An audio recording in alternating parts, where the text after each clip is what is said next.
दोस्तों, हिंदुओं के महाग्रंथ आप हजारों बार देख लें या उसे पढ़ लें, लेकिन उसके समस्त रहस्यों को जान पाना इतना आसान नहीं है।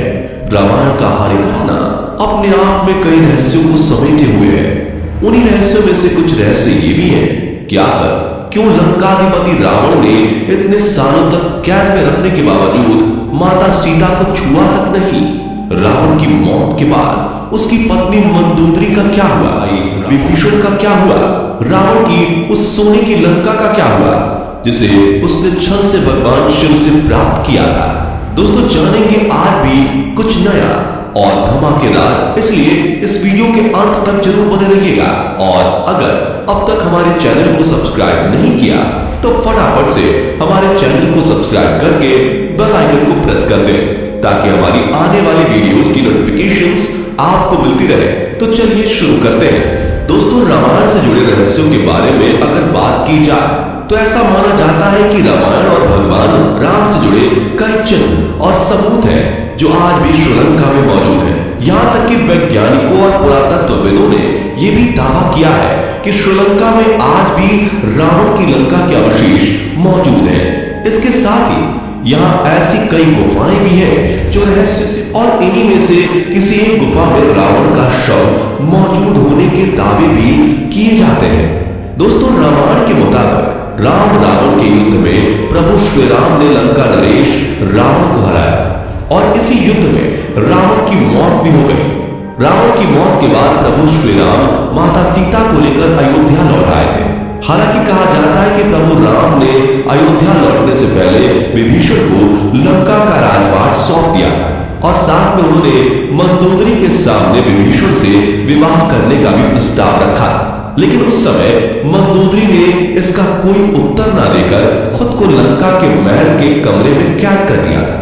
बहुत दिनों तक उसी कमरे में कैद रहने के बाद जब मंदोदरी कमरे से बाहर निकली तो उसने खुद ही विभीषण से विवाह कर लिया और एक बार फिर से लंका की महारानी बन गई। दोस्तों, कहा जाता है कि मंदोदरी एक बहुत ही बुद्धिमान स्त्री थी। वह अपने पति के स्वभाव से परिचित थी, इसलिए वह हमेशा रावण को अधर्म के मार्ग का त्याग कर धर्म के मार्ग पर चलने की सलाह देती थी। लेकिन अपनी ताकत की घमंड में चूर रावण ने कभी भी मंदोदरी की बात को गंभीरता से नहीं लिया। दोस्तों, जब मंदोदरी को रावण द्वारा माता सीता के हरण की बात पता चली तो उस वक्त मंदोदरी ने इसका विरोध किया था। उसने रावण को मां सीता को पुनः राम को सौंपने को कहा था। मंदोदरी ने रावण से कहा था कि देवी सीता एक पतिव्रता स्त्री है। अगर ऐसी पतिव्रता स्त्री पर आप गंदी नजर रखोगे तो आपकी मौत निश्चित है। लेकिन हठी रावण ने उस वक्त भी मंदोदरी की बात नहीं सुनी। उसने घमंड में मंदोदरी से कहा कि मैं असीम शक्तिशाली हूं, मेरे सामने वह बनवासी खड़ा भी नहीं हो सकता है। वह क्या मेरा विनाश करेगा? अगर वह यहां आएगा भी तो अपनी जान गंवा कर जाएगा।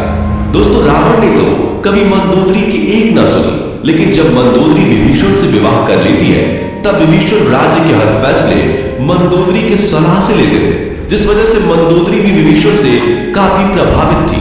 दोस्तों, कहा जाता है कि जब प्रभु श्री राम विभीषण को लंका का नरेश बना देते हैं तब विभीषण लंका के हर एक क्यारी में तुलसी का पौधा लगाते हैं और अपनी प्रजा को श्री राम की भक्ति करने को कहते हैं। इस तरह से लंका में रावण के साथ साथ श्री राम की भक्ति होने लगी और आज भी यहाँ के लोग राम और रावण दोनों में अपनी भक्ति रखते हैं। दोस्तों, बहुत से लोग रावण की वजह से श्रीलंका को श्रापित जगह भी मानते हैं। कहा तो ये भी जाता है कि इस श्राप की वजह से लंका कभी भी पूरी तरह से तरक्की नहीं कर सकता।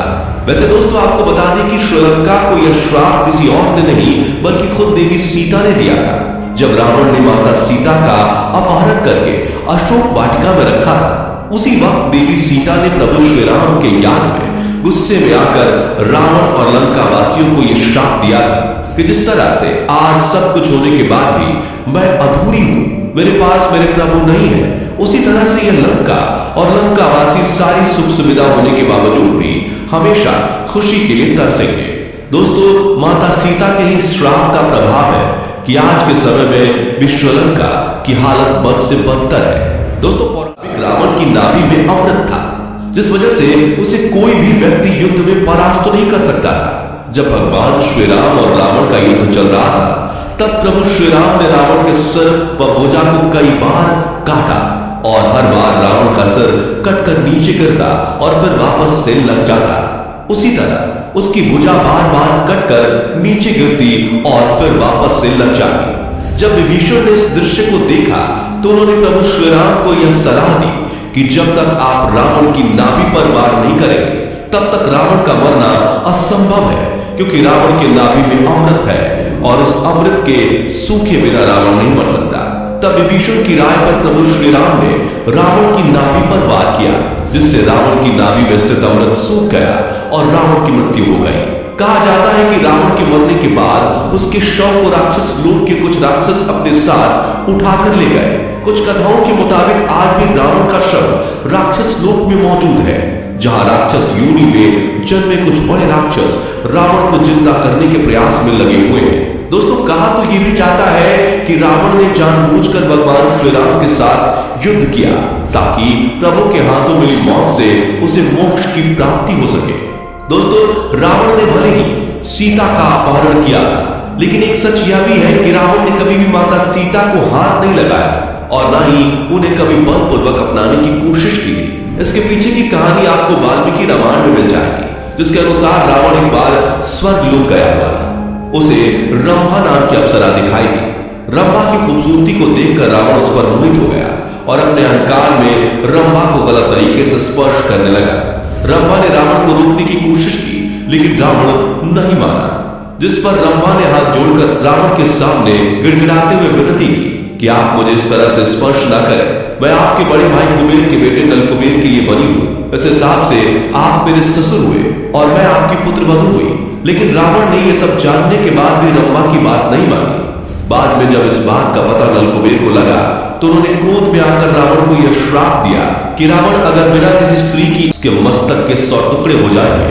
दोस्तों, यही वजह थी कि सीता हरण के बाद भी रावण ने कभी भी माता सीता को स्पर्श नहीं किया।